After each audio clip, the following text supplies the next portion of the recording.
Okay, good afternoon, everybody.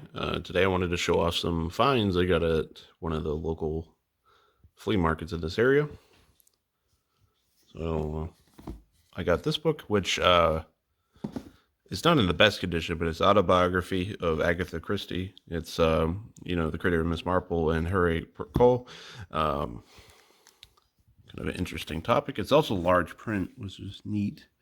I'm not expecting a huge price on this, but I think it's a cool piece of little history that's available. I mean, she is one of the top sellers of detective stories compared to most other authors. I think recently maybe some of the Spanish language authors have caught up, or of course, the Bible was ahead, but not many other authors have sold as many copies as she has for her book. So pretty cool. It's volume one. Okay, I got this interesting book, Nantucket. It is from, let's see, 1939, I believe. Here, if we can focus out, Samuel Chamberlain from the U.S. Just gives some biographical information and some really nice photographs from the 20th century. And of course, this is right before the Second World War, and in the U.S. involvement, I should say, clarify. Very nice. Okay. This book is a little rough, but it's an interesting topic. It's a historical profile of Sioux City, South Dakota. And then it just goes through different biographical information. Let me see if I can find some photographs. Yes, see, post office has photographs, ledgers, so forth. So if you're interested in the Old West, like Deadwood and so forth, this may be something you're interested in. Okay. I got this book, and it's a little strange I found it down here, but not complaining. It's called Historic Sketches of Cross Creek Valley. It's about 2 centuries of Pennsylvania's heritage at Independence, Cross Creek, and Jefferson Townships. And these kind of books are really interesting, especially for genealogy and other topics. History, even maybe sociology to a certain extent. And it just talks about the different organizations of this.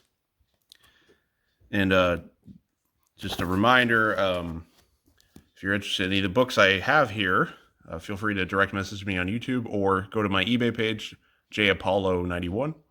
Send me a message about this, and maybe we can negotiate or see what we can do on combined shipping or something. Okay, so some further titles. Found this book. It's called Fighting in Hell, The German Ordeal on the Eastern Front. It's talking about Stalingrad and Leningrad and so forth. It's paperback. Kind of pretty interesting topic. This one is very old, but good book. Bugle and a Tiger. Master's own stories of his beats his best novels. And I believe this is nonfiction. It talks about, I believe he was part of the Gurkha Regiment, World War II. So, pretty cool. I think it was originally, 3/6 of a pound, or a pence, I think. Pretty cool. All right, and this one, World War One, the Battle of the Hurtgen Forest, Oregon. Oh no, it's World War II, I believe. It's Charles Whitling, 1944, line of the Belgian-German border. That's pretty neat. Okay, next one. Now I got some historical works because I do historical research, so this kind of stuff is pretty cool to me. But you can't keep everything, and so if you were looking for a paper volume, it's kind of a little bit better than being on, like, say, JSTOR. So this is a very interesting one. Report of progress for the year ending in December 31st, 1903, and it has a stamp recognizing it, and it's a bulletin from the University of Texas Mineral Survey.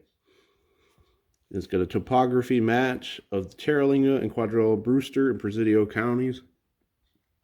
So this is very neat. It's a little worn on the cover, as you can see, but just the age of it is quite amazing. So forth. Since the Big Ben has been getting a lot more traction lately, ever since COVID and other factors of the Park Service. cool, and just gives a analysis of the land. The park itself was established, I believe, in 44, so this is way before that. It just continues on and talks about it. So very cool stuff. Especially the other ones are a little bit more modern, but valid. Panhandle Plains Historical Reviews, 1988. This is kind of a funny one. Yankees in the Republic of Texas, some notes on their origin and impact by Arthur Burnett. Harris County Historical Society in Houston, Texas. Kind of just boils down some of the members in helping Texas become independent.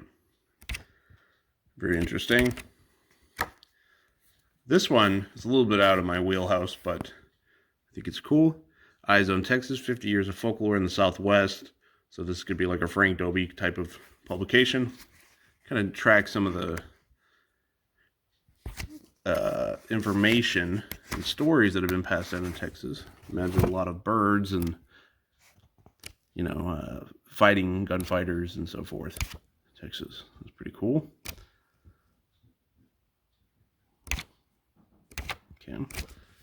Okay, so here's some more Panhandle Plains reviews. Got quite a few of them. Okay. So next on, we got some Midwest information here.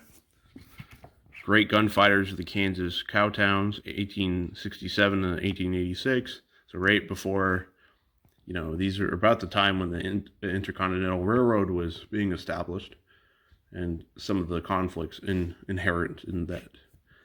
So you got to talk about, big fighters dealing with that. So pretty neat. Let's see what else we got. Buffalo Days, personal narrative of cattleman, Indian fighter, and Army officer Homer W. Wheeler, Colonel. So this is a primary source. Very interesting. He also seemed to go through Fort Wallace, Kansas. He's familiar with Buffalo Bill and Jim Bridger. First perspective on the Battle of Bighorn and killing of Crazy Horse. So interesting Americana stuff. Talking about the Earp brothers of Tombstone. Talking about Wyatt Earp, of course. The Battle of the OK Corral. And then I think it was Wyatt Earp's nephew actually lived until at least the 1930s. And there was a talk about these characters. Pretty cool stuff in oral history that I saw before. It's very interesting stuff. This one, The Trampling Herd, the story of cattle ranger in America. So about the cowboys and the herds they used to march before the railroads were getting real started. Okay. Moving on. Got some also Americana. The story of the Chinese in America. The struggle for survival, acceptance, and full participation in American life from the gold rush to the present. B.L. Sung. This is going to be talking about how people were imported, the Chinese Exclusionary Act, things like that. So very interesting for Western development, for kind of a darker topic, but important to understand the history of. Okay, next one. I got Arcadia Press of Denton, Texas. It's up there north. Very cool. Arcadia is something I've gotten more interested in lately because the photographs are really neat. And a lot of times you can get a good deal on them just looking around. This is also related around Houston, the southeast, Sugarland, the city of Sugarland, and how the plantation evolved into the modern metropolis in the area of Texas, Houston, Texas. It's very cool. Okay, I got this one was interesting. Historical Round Rock, Texas, Sequencennial, 1854 to 2004. And it just kind of talks about how Round Rock, which now is like quite a tech hub in north of Austin, between Waco, just talks about the different characters, people in the region, some of the photographs. So that's really neat for any recent Texans. Okay. This is a pretty cool book. It's a compilation of Winston S. Churchill's Frontiers and War. So he goes through, let's see, these 4 books. So this is when he was a war correspondent, fighting in the Boer War and so forth. I mean, Churchill, of course, is now seen as a more controversial character, but his contributions to the West, especially in World War II, cannot be denied. Okay. Moving on. Got some more books here. Another sociological work, The Lost Cities of Africa by Basil Davidson. There's quite a few others by the Penguin African Library. And this is like probably talking about something like Timbuktu and different things. Of course, some of the ideas in this are going to be dated, but it's interesting from an archaeological point of view. This one was pretty cool. The 1914 campaign, October 1914, so the beginning of the Great War, as they would call it. And it shows different photographs and so forth and biographical information. Pretty interesting. Now here's one that's really cool. It's about Jutland 1916, one of the most impressive naval battles at the time between the English and the Germans. As the Germans had been building their fleets up as one of the primary instigators of the First World War. At least that's what is pushed in the Anglosphere anyways for history teaching. And so, very cool. Just amazing battle that not a lot of people know about unless they intensely study the First World War, which beyond the end and the start, I feel like it's a bit neglected, especially in the US and Canada.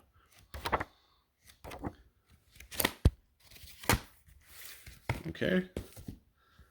This book is interesting. It's about the regulars, the American Army. So at the time, regulars were seen kind of by a lot of the public, especially out west, as degenerates. These were people who couldn't do anything else. So they were considered not positively. Volunteer regiments were considered much more positively. But this just talks about the development, and especially since the 1890s is really when the U.S. really gets off the ground with its military and it competes.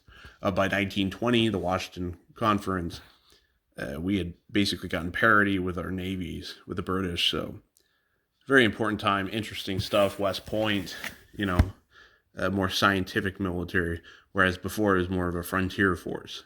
Very cool. Here's another book about World War I, a naval history of World War I. I guarantee this is very excellent. Talks about it, just the different aspects, the logistics, places of carriers, frigates and different ships in the time period. Very neat. Okay. It's by a Naval Press too, so published in Indianapolis, I believe. Okay. Next one. Almost done here. Violence in Lincoln County, New Mexico, 1869-1881.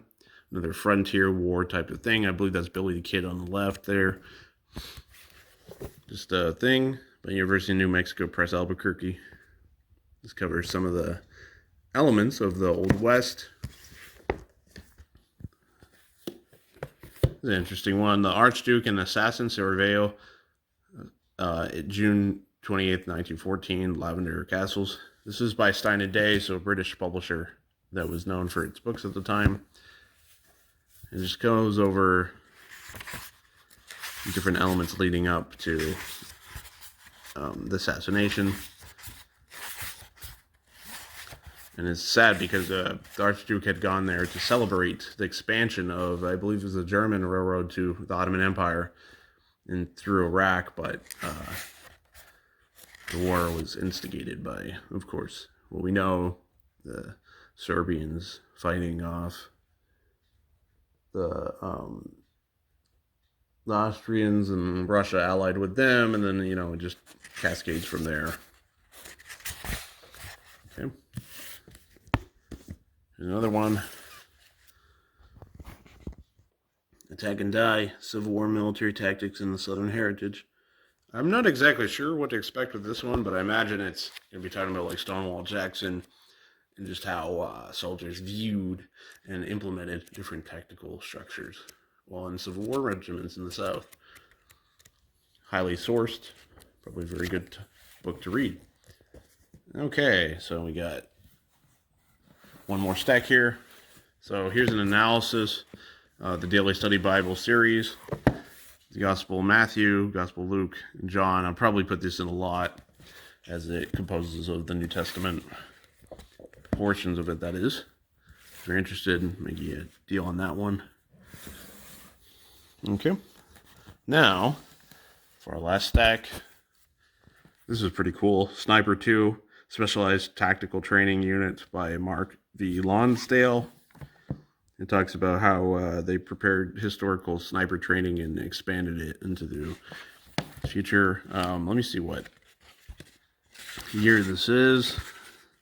95. Okay, so this is more a little bit older, but a lot of the elements of this would carry on even into Iraq and Afghanistan in the 2000s. So cool stuff. And nice photographs too, especially shows off the different attributes of the rifles and so forth, and the people. Very nice. Okay, I got an Osprey book, which is very nice. A Charge of the Light Brigade, Crimean War, John Switman. It just goes over like all Osprey books. You know, lots of photographs and maps and so forth. Really cool. Here's a few more military books. Then we will conclude this video. General Kenny's reports. So these were for warrior studies from the Office of Air Force. Let's go through some of the elements there. Okay. A couple more. The Air Warfare and Air Base Air Defense by John F. Crace. So this is by the Office of Air Force, excuse me. Talks about different things related to the establishment thereupon. Okay, and building upon this, we also have a few more, the more modern one, post-World War II fighters, 1945 to 73. It's a red one. Usually they're green for the Army, red for some of the later Air Force, and blue for earlier Air Force. And these are pretty cool. I actually have my own personal copies of these. Planning and Organizing the Post-War Air Force, 43 to 47. Just is an official history going through the time period and the people and characters involved, highly sourced, very good. Now here is where it starts.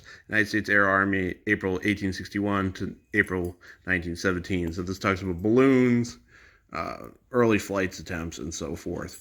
All right, everybody, thanks for watching this video. If you see anything interesting, like I said, feel free to direct message me or leave a comment on YouTube. Otherwise, check out my YouTube channel, J Apollo 91, J Apollo 91, or send me a message on there and maybe we can work a deal out. All right. Thanks, everybody, and have a nice day.